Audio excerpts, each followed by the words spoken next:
Alright my friends, in this video I'm sharing a few simple tricks to get you through the holidays or any other event that involves plenty of food without gaining weight, being able to fully enjoy and without feeling like you are depriving yourself. So I call this the mental and practical holiday guide. So let's get right into it. Like I said, this does not just apply to Thanksgiving or Christmas. This can be any event that involves tons of food, like a wedding, a birthday, an all-inclusive holiday, and so on. So we are starting with the general. First of all, I have on there decide, because you need to decide what you want.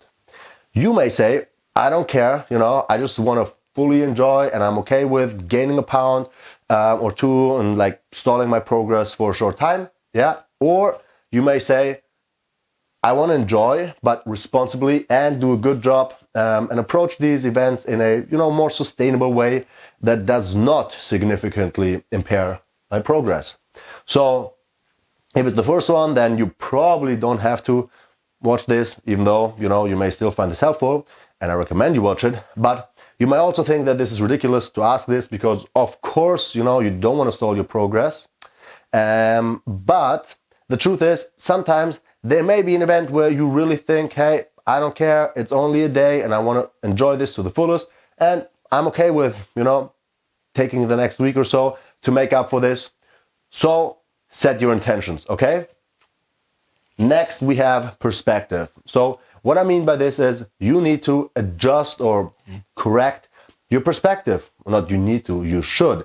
If you are like most people who think about Thanksgiving pretty much only or predominantly as like a food event, Thanksgiving, food. No, you should think about it as a social event, yeah, not a food event. It's the same with Christmas or it's the same with, maybe a wedding or so, especially all the people usually that are trying to lose weight, the first thing you think about is, oh my God, the food and how am I going to go through this? So shift your focus from the food on the people and the opportunity to meet new people, to get together with family and friends and, maybe see people you haven't seen in a long time, rather than only focusing all your thoughts on the food. Okay? Next up, we have, that's more the general stuff. Now we have the around the event stuff. So what I have in here is like, don't fast or fast. Well, you don't want to fast during the day of the event because what that does is it makes you more likely to overeat because of a physical hunger, obviously you haven't eaten all day, so you're going to be more hungry, especially when, like most people, you exercise beforehand to really, already make up a little bit in advance. And then B, the psychological reward factor. So meaning that if you do that, you think you deserve to eat more because you didn't eat all day. It's a classic, phenomenon. There's research showing that oftentimes people gain weight when they start to exercise, because of exactly that phenomenon where they overestimate how many calories they've burned during exercise and then they underestimate how many calories the food has. So maybe you say like, hey, I can eat this burger with 700 calories. You don't know that it has 700 calories, but you can say, I eat it because, I worked out hard at the gym and at the gym you burn 300 calories, but you may think it's vice versa, So that's why I say don't fast on the day of the event. I don't say like you have to eat your full meals and have a full-blown like breakfast and lunch or whatever, but you should have something to eat and with focus mostly on protein, vegetables, that keeps you full, and reduce your carbs and fats, and save them a little bit for dinner. That's totally fine. That's a healthy strategy. If anything, you want to fast the next day. So it is easier, because usually you're full, especially when you eat like a heavier meal, which, most of these meals are a little heavier. So you usually wake up not feeling like super hungry. And also it makes just way more sense physiologically because, you feasted the day before and the next morning you don't need to eat. You have like plenty of energy available. So, but you should approach that fast. And that's where, it gets a little tricky.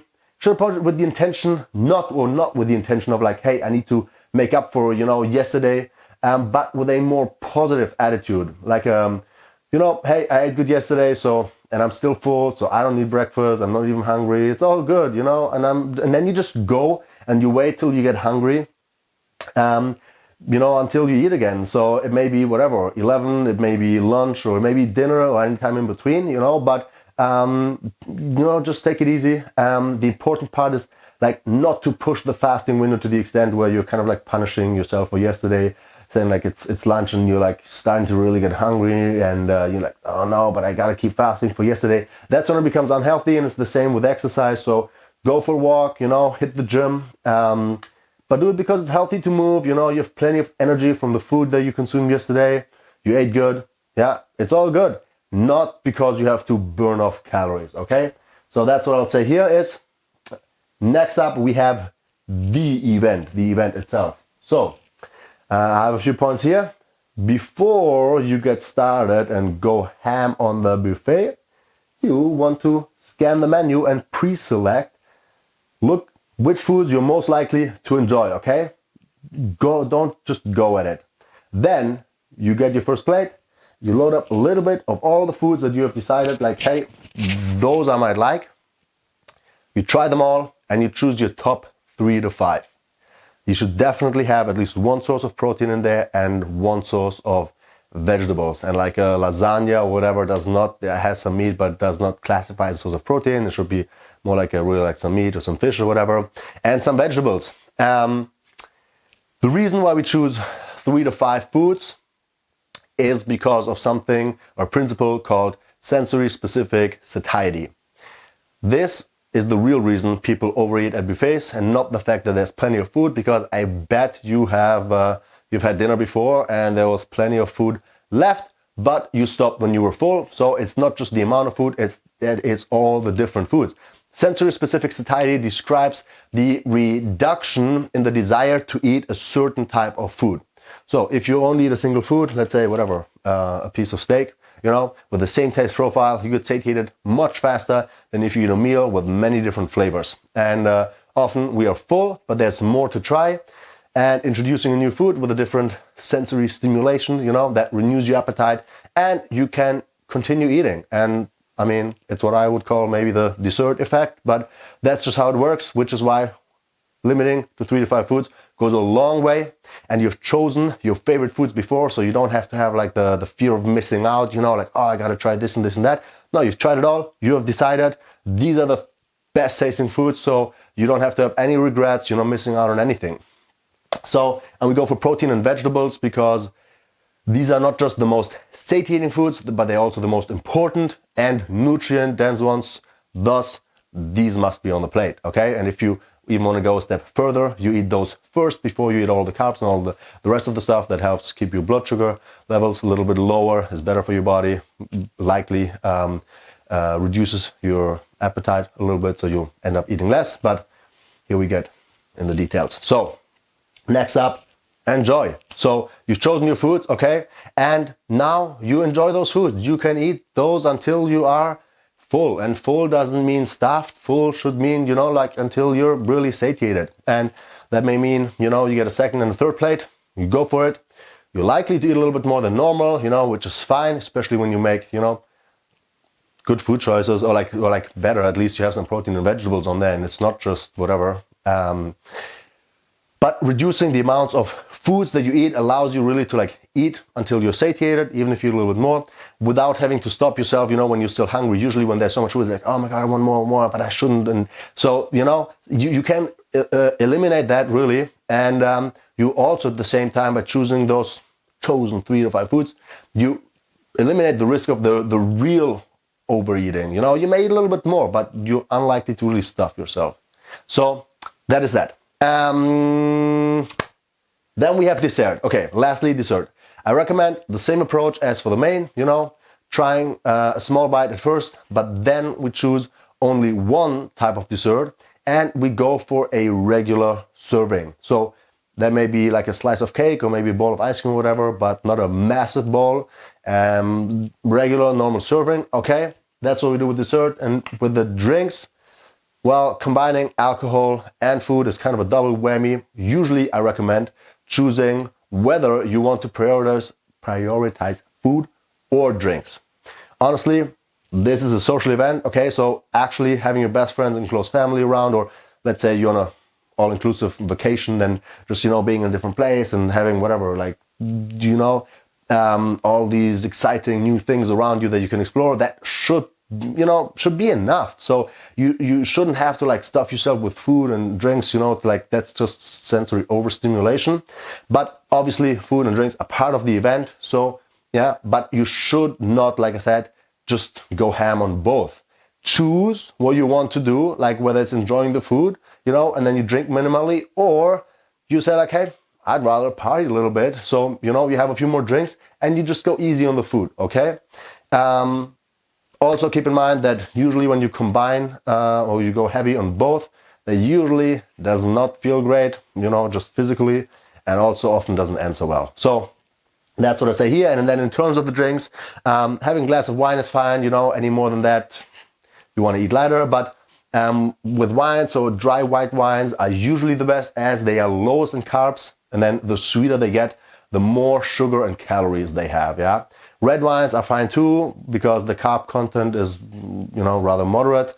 And other than that, clear hard liquor is fine as long as you drink it pure or maybe with like non-caloric soda. So diet drinks are totally fine here, yeah? Obviously, you want to drink less of the hard liquor, yeah? Well, because the alcohol itself has calories and we're just trying to minimize all the, extra calories around it. Beer, I would stay away from.